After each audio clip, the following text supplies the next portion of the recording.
Sharon. Welcome to my YouTube channel.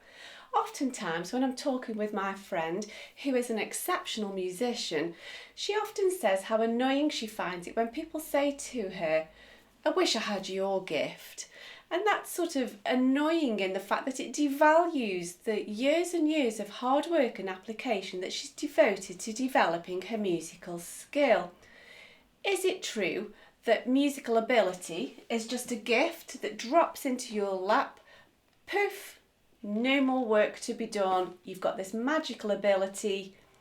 Lucky you.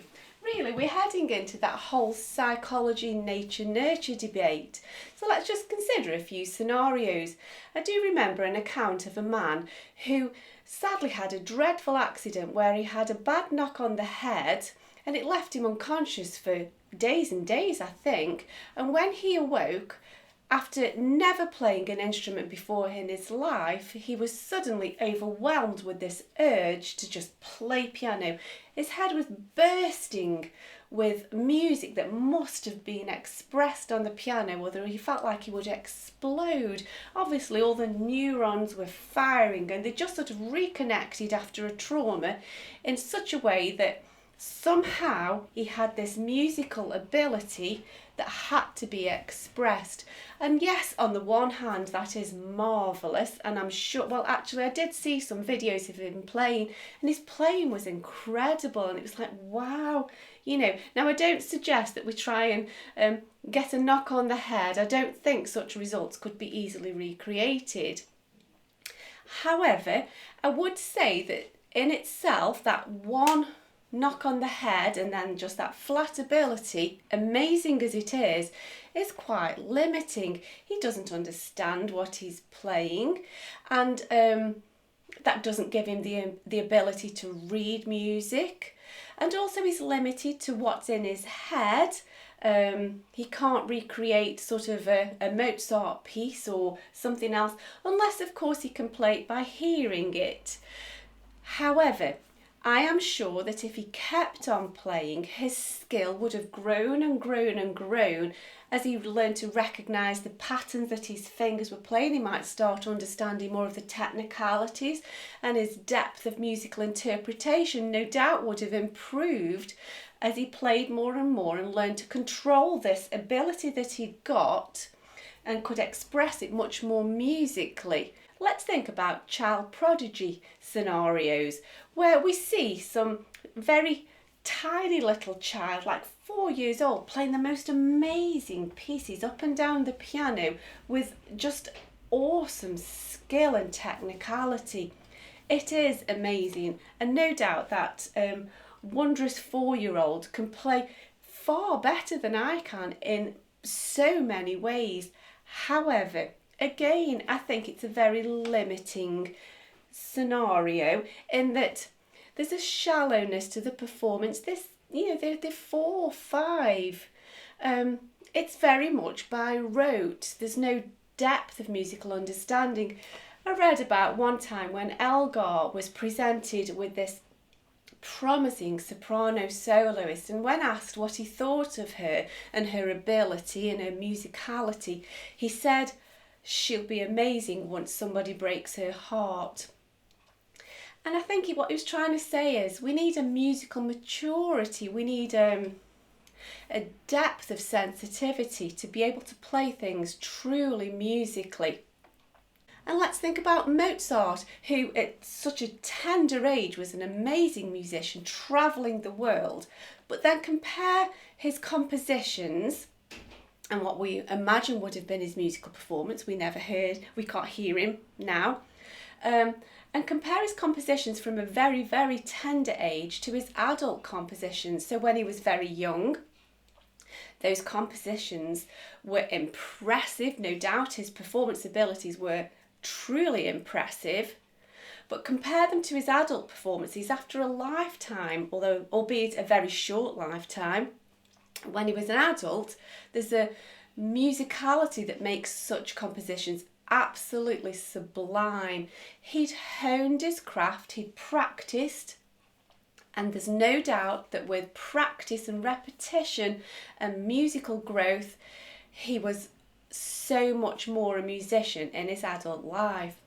So they perhaps got to jump ahead on the journey lots of more rungs up the ladder in some respects. But what about, us normal folk that don't have such a sort of an exceptional start? And I read once that somebody's researched and suggests that if you do 4,000 hours of application and study in any field, you will become a master at that subject. And so if you give your time to studying and perfecting musical ability, about 4,000 hours takes you to the top of your game. Of course, along that way, you will be getting better and better and better all the time. Is it perhaps a matter of personality that we get that first desire to want to play? I think that might be true. My youngest son, he's just started a new career in which he needs lots of mathematical formulas and lots of statistics and maths. And so he's had to work at developing those skills. He did play an instrument and he didn't really like it that much, and he did well, and he got to his grade 7 clarinet, and he could have done okay, he could have done really well, but he didn't have that sort of enjoyment of the subject, whereas now he's in a subject he enjoys. So maybe there's a personality aspect there which leads us down certain paths, but whatever we apply ourselves to, we have to give it time and practice. My own story is very long and meandering. It's been a very long and winding path, and that's the story for another time, I think. I think there are very few people who just do not have the ability to play the instrument. There are perhaps in the whole years that I've been teaching, maybe 2 that just can't get the motor skills together to play a series of quavers in time, or just can't get that musical concept.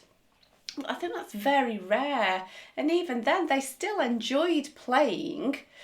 So who's to rob them of that joy, even if they're not what we would say is musically amazing? There are those who say, "Oh, I'm tone deaf, I can't do music." Well, are you really tone deaf? I'm sure in a conversation you can hear in the tone of somebody's voice if they're really, really angry or if they're really, really sad. You can pick up the tone of people's voice and the tone of a conversation, so you're not tone deaf. You perhaps just don't understand listening to pitch. There are those who are born with perfect pitch. I know my friend's husband, he does have perfect pitch. And again, that's like a jump ahead. You got a bit of a head start on that, but you can definitely learn to hear sort of increments and intervals in pitch. So we just have to work that little bit harder. And some find music easier than others. We're all different, and so there is no simple answer. But I think whatever you do, it's always a matter of keep working, keep progressing your skills, keep growing. There is always something new to learn. I think when somebody says that they know it all, that's a real danger sign. And there is always something new to learn. There's so many quotes and memes and sayings where we see really luminary musicians who are still practicing into their old age and still growing and still learning new things and still perfecting their skill. I often have pupils say to me when they first start, "How long will it take for me to learn to play?" Well, how long is a piece of string? Learn to play what? To what level? To what ability? You are always growing. There is no end to that ball of string, and it's always a matter of enjoying the journey. So I think there is an element of personality in where you choose or you want to choose to play. Some of us get a bit of a head start. Some of us get a lot of a head start. But I know that for sure, wherever we start in our musical journey, you've got to keep working, you've got to keep practicing, you've always got to be open to learning new things, new skills, And I think more than anything, it's always about enjoying the journey. Thanks for listening. I look forward to next time. Bye.